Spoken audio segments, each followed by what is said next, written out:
Hello, everyone, and welcome back to the Living Easy podcast. This is Lindsey Maestas, and I am so excited to be here with you guys today because it's been a while since we've talked about sex.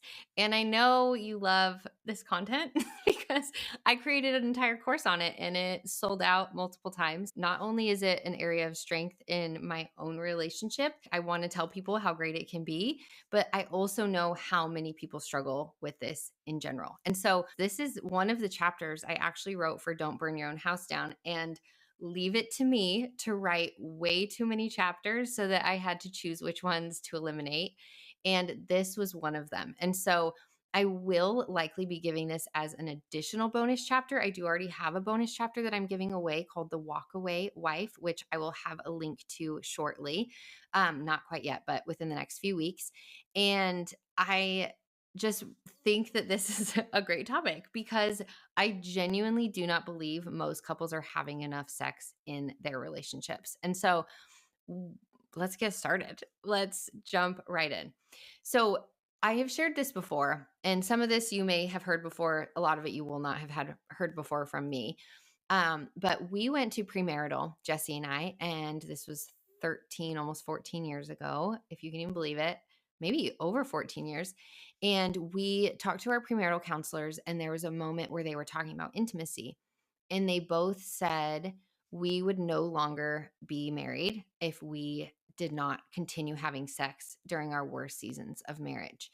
And I was very curious about that. So we ended up talking more about it. And they basically said sex saved our relationship.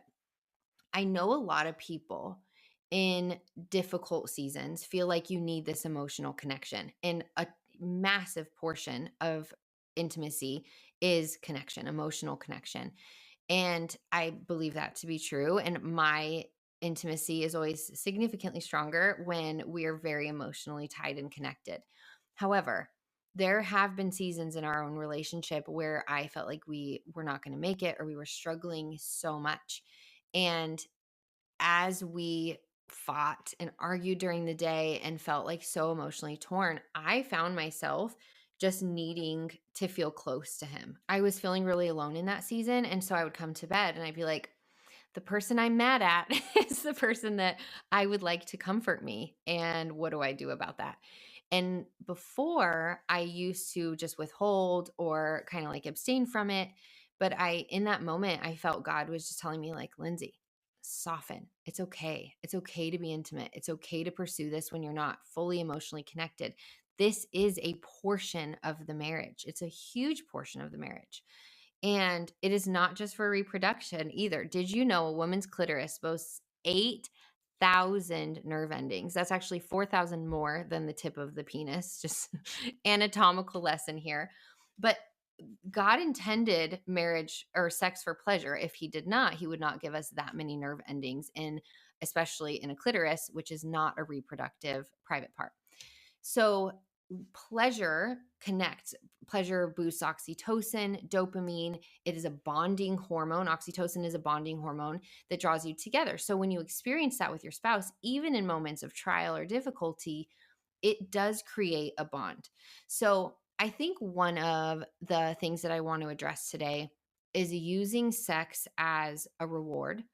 And I think that in a lot of marriages, we tend to do this. We can struggle with the temptation to use sex as a reward. And rather than seeing it as something that God created that can bring us together and make us stronger, we withhold it from our spouse because they didn't do something that we wanted them to do. They didn't unload the dishwasher, or they didn't do those dishes, or they didn't do the laundry, whatever it is.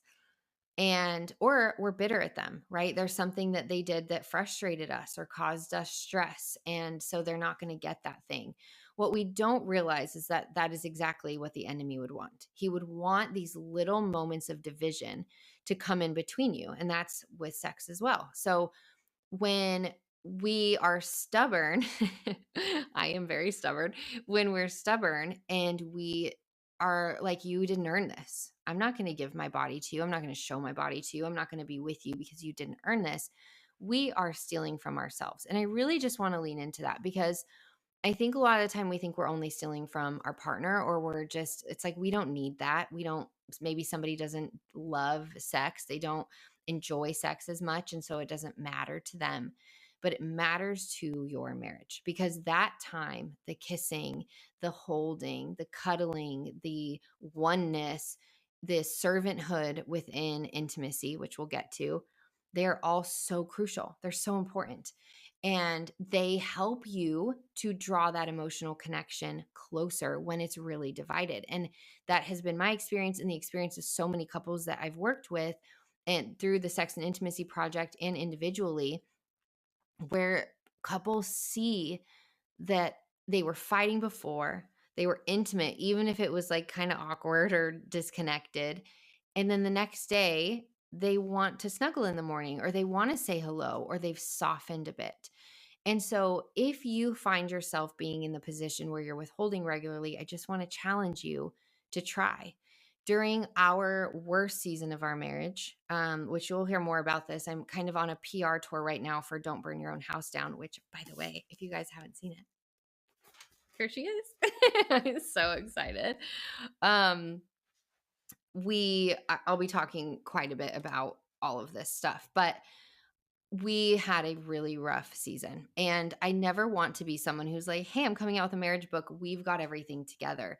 The reason that I started with marriage, if you don't know, just in the niche of marriage, is because I was so terrified of divorce. I wanted to learn everything I could.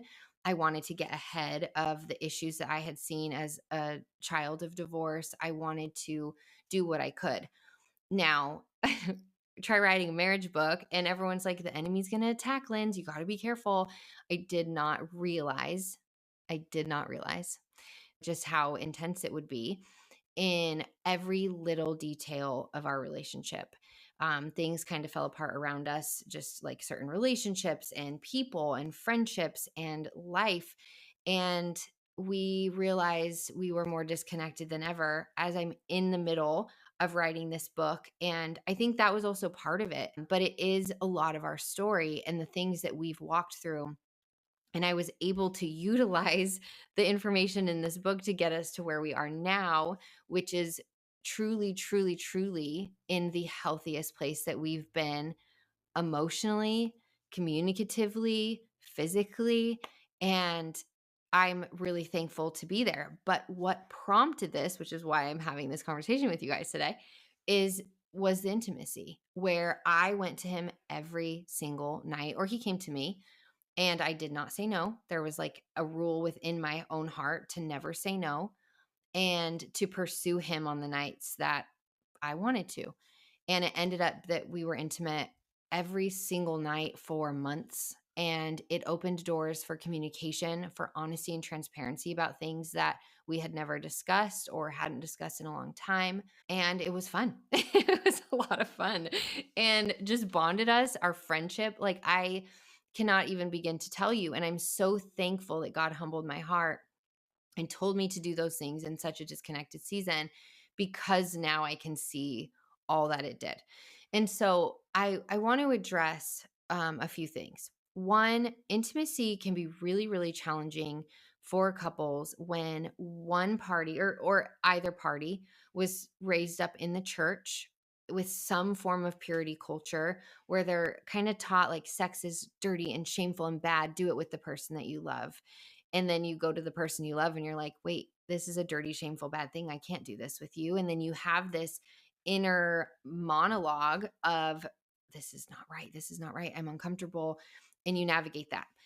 Or you have a partner who was not a believer in their past and they had a sexual history. So this is a part of my sexual histories. I was very promiscuous. I was not a believer. I struggled with value and worth. I was sexually assaulted at the age of 14, which I've talked about on episode 30, which has my entire testimony. But I've addressed so much of it. And a lot of that was just trying to find my value. But I felt like it was all that a man wanted, or that if he would give me emotional connection, then I would give him sex in return. Even though I hated it, I would cry and I would feel disgusting and ashamed, but I did those things. And so this is like our dynamic. Jesse comes from the church, purity culture. I come from a super messy background where I just never had value or valued myself. And I was just in a lot of pain and relied on men to, or boys, to fulfill what Jesus was only meant to fulfill in me. And so we've had to learn to come together, and it's a really tough dynamic. So if you have a dynamic like this, or two people who have a really sexual history and it's tough to let that go or forgive that, or two people from church culture, what I want to say is that in Christ, all things are new. Okay. So even if you've been raised up in that, even if you were promiscuous, even if you were virgins when you got married and navigated it together, no matter what it is, I just want to remind you that Jesus makes things new. He is all over bringing goodness from destruction and bringing hope from hopelessness. And that includes your intimacy. He created sex. He created sex. He created pleasure. He created the clitoris. He created the penis, boobs, nipples, all the things, anything that will make you guys get heebie jeebies while talking about it. I was just reading a book to my kids today about like he is he, she is she, sexual anatomy of boys and girls. We talk about these things all the time to make them not an awkward conversation in the future, so that they feel comfortable coming to us. And my husband was laughing. He's like, I think I'm too young for this book. I laughed because he was so uncomfortable. And for me, I'm like, gosh, the more we talk about this, the more we make it less of a stigma, the better our sex lives will be. The world's talking about it. Everyone's half naked on the television. So why not in a Christian home where God created it to be holy and good? So if you are struggling, I just want to encourage you to pray, to seek Jesus in the areas where you struggle with seeing your spouse as a sexual being, where you struggle to see yourself as a sexual being, where you struggle with intimacy in general, to bring God into the bedroom. And I know that sounds a little bizarre, but when you entrust your heart and your life to Him, you entrust your marriage, your intimacy, your connection to Him, He's so faithful to answer those prayers. I truly, truly believe that with all my heart. And 1 Corinthians 7:5 says to not deprive one another from sex and intimacy, except for consent for a time. So if you've both consented for a short time to do this, but he says, do not do it for too long, because the enemy gets a foothold. So whether that's with pornography or temptation of outside sources or bitterness and resentment and coldness that can grow between two people who aren't connecting, it's a command. The Bible is saying, do not withhold from one another. The Bible is saying this is a command. Do not withhold intimacy from one another. And so if we listen to that and know that it is for our good, because God is good and He is for our good, we know that this is a good thing. So what do you do then if you're like, all right, I get it. I'm willing to be obedient to God in this, even if I don't feel it or if I don't want it, but I don't find pleasure in it. And this is a huge thing, primarily amongst women, but also some men. I would say a few things. One, make sure that there are no outside sources feeding your sexuality. And I know this is common sense, but it may not be, because our world, both men and women, are watching pornography, Christians and non-Christians alike. If pornography is feeding your mind, you are creating a neural pathway that essentially says this is the only, a physical, by the way, physiological neural pathway that's being dug into your brain that is saying this is the only way I am able to be satisfied like this. You are getting into a realm of things that are not godly, of things that are not natural. Some of the top rated searches for pornography are family oriented. So whether that is sister, stepsister, father, like really dark things.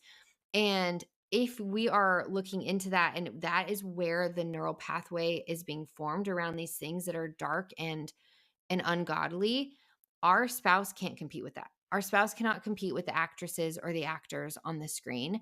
We are setting ourselves and our sex lives and our pleasure up for failure, and we are equally betraying our spouse and setting them up for failure. So that obviously is very clear. If there's emotional connection with another person, this is damaging and consuming and very, very, very difficult to break. And that also creates a dopamine boost, something called limerence. If you're building a relationship with somebody outside of your marriage, it is essentially it is a drug to your brain. So it's an addiction.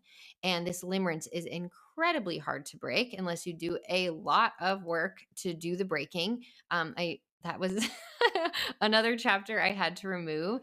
It was called Resisting the Bait. So I'll be sure to do episodes on that topic as well.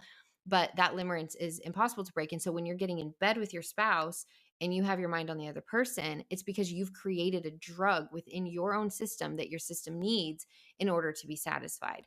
So you cannot experience pleasure with your spouse. And if you're finding your spouse randomly kind of disconnecting or randomly not being interested in sex anymore, these might be some questions to ask. But ultimately, it is not godly, it's sinful, and it is highly, highly destructive. 2, have you told your partner what you like? If you get into bed and you fake it, you fake climax, and you're like, yeah, that was great, and you're not actually satisfied, or they're doing things that give you the ick or they make you uncomfortable, you have got to communicate. You are responsible as an adult to communicate that to your partner. And not in a way that hurts them. Obviously, the timing and the tone are essential for that conversation. But a lot of that is like, hey, can I show you what feels good to me? And that may take some exploring on your own body, but can I show you what feels good to me? And can I show you how to do it well? And your body is going to be different than every other human's body, the way you like things, the things that you enjoy. So even if they have a sexual history, that does not mean they're going to know your body. And that expectation of them to know your body is harmful because then they're just disappointing you and then they probably feel disappointed within themselves. So show them, do the work to step back and say, hey, this is what I like. This is who I am. These are the things that turn me on. This is the foreplay that I love, which we'll get to. And can you try to do those things? Now, this takes a partner who cares, right? This takes a partner who cares about your body, about wanting to do things well. I would say there's likely no convincing a spouse who has no interest in your body or learning or caring, though that is probably rare. That would be more of like a counseling situation to determine why. What's going on there? Is it just immense bitterness? Is it resentment? Is it contempt? Is it someone else? Is it something else? What is that? But most partners who love one another, even if they're in difficulty, they care about pleasing the other person, even if not for their own ego, right? I want to do this well. I want to be good at this thing. But we cannot if we're not communicated with. And so don't withhold, don't fake it, don't ruin your own opportunity for joy and pleasure. Communicate and show and tell. Okay, 3 would be foreplay. This, I actually just did a post on this on Living Easy with Lindsey on my Instagram. And it is so essential to remember that foreplay begins outside of the bedroom. This is so funny. I was like going to go off my chapter, and this is all just in my brain. It's what I care about and what matters and what I believe matters. So we're just going with it. But I will say foreplay, it is so important to remember that it begins outside of the bedroom. And what I mean by that is that foreplay is caring for one another. It is caring about the things your partner cares about. It is taking care of your own bodies and health and food and exercise and discipline, mental health. It is talking and having conversations over coffee or over dinner. It's pursuing one another in dates, physical affection that is not necessarily meant to be sexual, like a little pat on the butt or a kiss on the cheek or holding around the waist or just a big hug. These things that with the growth Jesse and I have had and the things that we've been implementing really over the past few years, but like the past 6 months for us has been so life altering, marriage altering, from the good and the bad. We have walked through it, and we have also come to a place that we've never been with connection and communication and intimacy. And so, I'm sorry, my hair, I'm finicking. If you're on video on my YouTube, I'm fidgeting with my hair because it did not curl how I wanted. So that is really important. I think that knowing that that connection does fill the space in the bedroom. Because listen, if you don't touch at all day, you don't look one another in the eyes, you don't kiss, you don't hold one another, you don't text throughout the day and talk on the phone, and then you come home and you're doing dishes, doing laundry, doing dinner, getting the kids to bed, and then you get in bed and you're meant to give your all and be extremely vulnerable in the bedroom, how can we expect that to be an exciting experience? We are not built up to that vulnerability. We're not really comfortable. We are not feeling excited throughout the day. Like maybe you can send photos, like cute naked photos to your spouse, or little videos or whatever gets them excited, and let them know, like, hey, I'm excited for you for the day. But you have to realize, both partners have to realize this. If we're going to bed and one partner has an expectation of sleep, and not being touched because they've been touched by their toddler all day, or the other partner has an expectation of sex, you're both let down, because one is being pursued when they feel like the other partner should not be pursuing them and should know they're not in a place to be pursued. And the other partner is feeling rejected and like they just want to be with their spouse, but they don't know what's wrong that their spouse doesn't want to be with them. So all of these things, the touch, the communication, they give opportunity to have these conversations like, oh, I'm feeling super touched out today. Or I just really need a hug. I'm feeling really lonely. Or I want us to kiss more. Like I want us to feel more connected before we get to the bedroom. All of these things give an opportunity for communication before you hit the pillows. And it can really, really shift the dynamic of your intimacy. Another section, like a topic on foreplay, is the foreplay in the bedroom. It matters. Again, we're going to say it again. The clitoris is important, guys, men. The clitoris is important. It brings pleasure. And I often say this in all of my content, that men are like microwaves, women are like crock pots. If you've not heard that before, essentially it means men can get revved up quickly. It does not take a thing to get a man revved up a lot of the time. Okay. In my experience, I can touch my husband on the head and he is ready to go. Whereas for me and for women, our bodies are created in a way that we need affection, we need conversation, we need touch, and we need to get warmed up. So tickles on the back or kisses down the neck, like on your collarbone, and massages, foot massage, back massage, head rub, touching, cuddling, all of those things help a woman's body and mind, specifically mind, to get prepared for the intimacy. So I am somebody I'm always in my head. I have a million boxes open at one time, and I am always thinking about my projects and my career and my children and how I can be a better mom and how I can be a better wife and that friend that I need to call and my book and all of the things. And I have a really hard time just like slowing down from that. And so my husband has a hard time understanding that, because for him, it's like he can close that box and just be with me.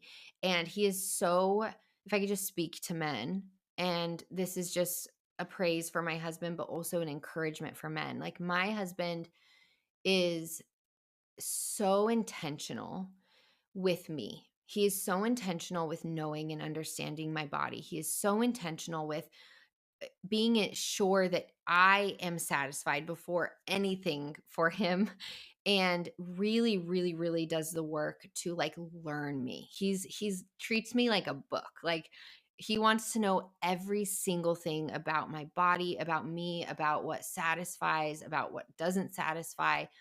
And I feel so loved in that. And in turn, I am much more willing to be intimate because it's so enjoyable.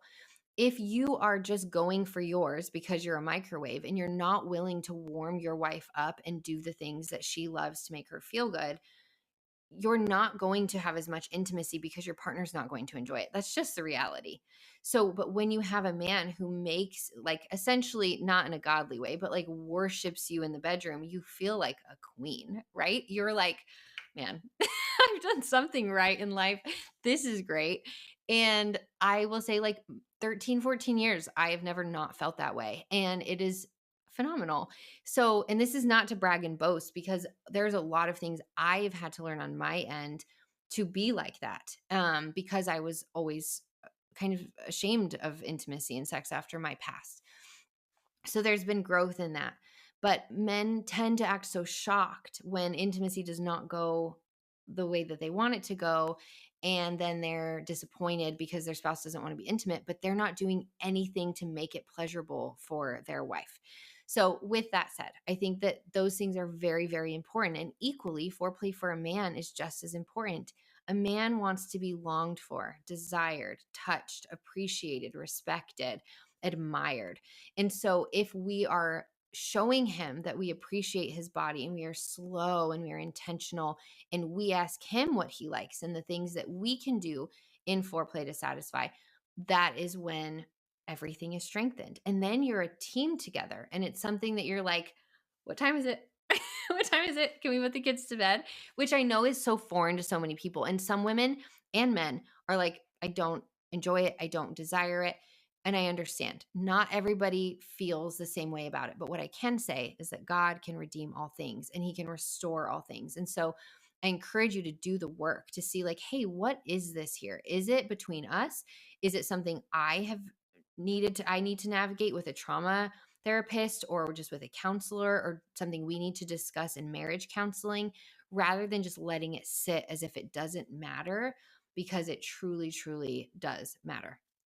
So I wanted to keep this at 30 minutes. I will definitely do more on this topic soon.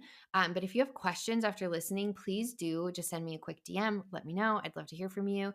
And yeah, I feel if we are intentional about the way that we love one another in the bedroom, if we are intentional about remembering that God has created this beautiful thing as a gift to us in our relationships, we can strengthen our relationships to prevent us from not burning our house down. So I love you guys. As always, go ahead and follow me on social media. If you're not already on Instagram at Living Easy with Lindsey, subscribe here to the Living Easy podcast. We talk about all the things from friendship, faith, relationships, marriage, mental health, all of it with a Christ-centered biblical background and foundation. And I think that's all. And I love you guys. And I'll talk to you next time.